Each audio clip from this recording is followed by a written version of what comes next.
భ్రమ. మరి భ్రమకి మాయకి తేడా ఏంటి? మాయని మనం అర్థం చేసుకోలేం, అదే భ్రమని గుర్తించగలం. అంటే తేడా అర్థమైందా? వచ్చినటువంటి పద్ధతి మనం ఇప్పుడు 10 మంది వచ్చాం, 10 మంది ఏమని వచ్చాం? యాత్ర చేయాలని వచ్చాం. యాత్రకి పోకముందు అడగాల. ఇక్కడికి వచ్చిన తర్వాత పోవచ్చా లేదని అడిగితే అది యాత్ర అనదు, దాన్ని ఏమంటారు? పరిశీలన అంటారు. మనకు అర్థమైంది. శ్రీశైల క్షేత్రంలో నీవు అడుగు అడుగున నువ్వు ఎక్కడికి వెళ్ళినా ఇక్కడ ఏమున్నాయంట? సిద్ధ క్షేత్రాలు. ఇది సిద్ధులు, సిద్ధులు సిద్ధ భూమిలో సిద్ధులు వాటిని స్థిరపరుచుకున్నటువంటి సిద్ధ క్షేత్రం. ఏంటి ఏంటి ఆ సిద్ధులు ఎక్కడ ఉన్నాయి? ప్రతి మట్టిలోనే ఏదో ఉంది, ప్రతి ఆకులోనూ ఏదో ఉంది, ప్రతి మూలలోనూ ఏదో ఉంది, ప్రతి జీవ చరాశుల్లోనూ ఏదో ఉంది. ఎందుకంటే మరి ఆ తల్లి తనను తానుగా దహించుకొని మాట్లాడుతుంది. సతిగా ఈ భూమి మీదకి రావటం ఏంటి?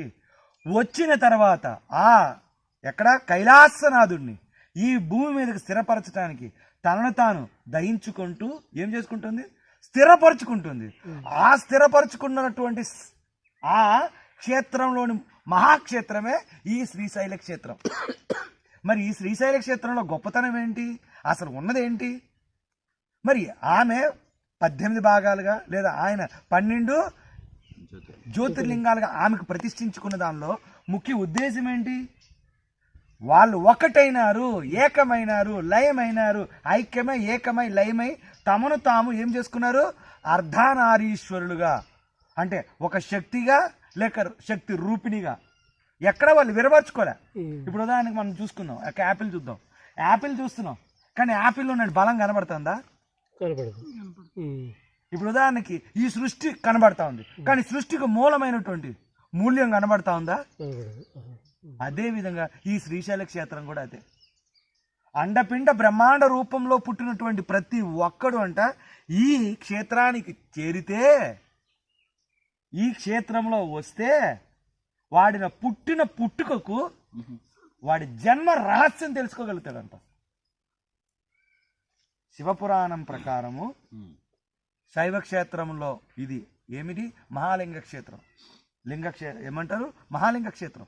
ఎందుకంటే ఇద్దరు కలిసి ఉన్నటువంటి ఒకే ఒక్క క్షేత్రం ఈ భూమి మీద ఇది ఒక్కటే. ఒకే మందిరంలో అమ్మవారుగా భ్రమరాంబిక, అయ్యవారుగా మల్లికార్జునుడు కలిసి ఉన్నటువంటి ఏమంటారు? మహాలింగ క్షేత్రం. ఈ లింగాయటగా పుట్టినోడు ఎవడైనా లేదా బ్రాహ్మణుడిగా పుట్టినోడు నాలంటోడు ఎవడైనా లేదా అతి తక్కువ కులంలో పుట్టినోడు ఎవడైనా కూడా ఈ క్షేత్రానికి వస్తే ఏం గుర్తెరుగుతారంట? తమ జన్మ రహస్యాన్ని గుర్తెరుగుతారు. అంటే జన్మ రహస్యం తెలిసిన తర్వాత మాత్రాన మన జన్మ సార్థకం అవుతుందా? రహస్యం తెలుసుకోవచ్చు అంతే. అంటే నీ పుట్టుక యొక్క మూలాలు తెలుసుకోవచ్చు. మరి ఆ మూలాలకి నువ్వు మూల్యం వెతకాల. మరి ఏ మూల్యం వెతుకుతావు ఎక్కడ అనేది? ఇది సరాసరి ఎన్ని కిలోమీటర్ క్షేత్రం అండి? ఇది 16 ఆమళ్ళ పట్టణం ఏదో అంటారు దీన్ని. అంటే ఎన్ని? 16 ఆమడలు. ఆమడలు అంటే ఒక ఆమడకి 8 కిలోమీటర్లు ఏమంటారు దగ్గర పెద్దవాళ్ళు చెప్పేది. అవునవును.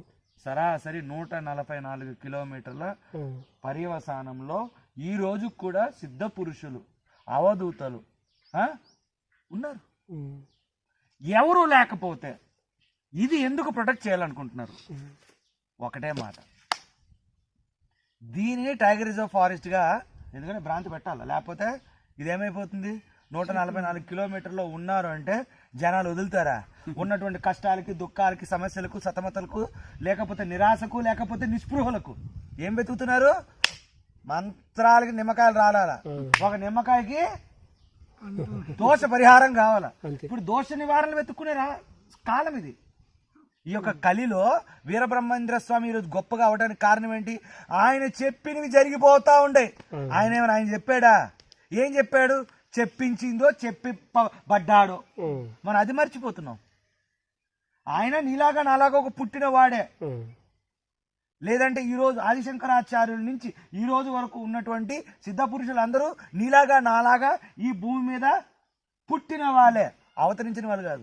పుట్టిన వాళ్ళు అంటే పుట్టినవాడికి అవతరించిన వాడికి తేడా ఏంటి?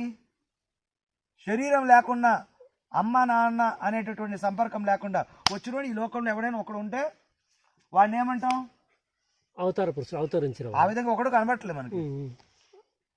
ఆ విధంగా ఉన్నవాళ్ళు ఎవరైనా ఉన్నట్లయినా కూడా ఈ కలిలో వాళ్ళ యొక్క ప్రభావం అనేది ఉండకపోవచ్చు. దాన్ని ఏమంటాం? అశాస్త్రీయం అంటాం, అసాధారణం అంటాం. అశాస్త్రీయం అసాధారణం అయితే అది సర్వసాధారణం కానప్పుడు అది ఏమైపోతుంది? మన లౌకికానికి చెందింది కాదవుతుంది. అంటే ఆ విధంగా ఈ లోకంలో దానికి ఒక కారణం లేదు. మరి పుట్టిన వాళ్ళందరూ ఏదో మూలంగా పుట్టిన వాళ్ళే. మరి మూలంగా పుట్టిన వాళ్ళు మూల్యం చెల్లించాలి కదా. ఆ మూల్యం చెల్లించవలసినటువంటి క్షేత్రమే ఈ శ్రీశైల క్షేత్రం. అంత రహస్యం ఉంది ఇక్కడ. అందుకనే నేను వచ్చినప్పుడు ప్రతిసారి కూడా ప్రతిరోజు అడవులు పోతాను. అడవుల్లో ఎందుకు పోతాను? అడవులో ఏముందో తెలియదు. ఈరోజు కూడా దీని నుంచి